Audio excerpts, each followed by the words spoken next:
All right, today we're going to talk about how you can add axis titles to a chart or a graph within Excel. So here we have some random sales data and we have our chart here.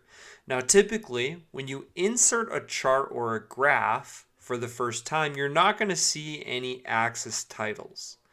Now there's a simple way in Excel for you to add axis titles.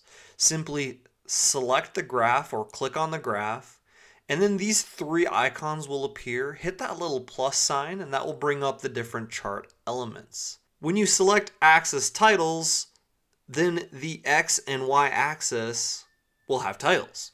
So you can also kind of format and play around with these axis titles. You can click on one and rename it to, this one will be sales, this one will be month. Now if you click on the axis title, you can drag it around and put it where you'd like.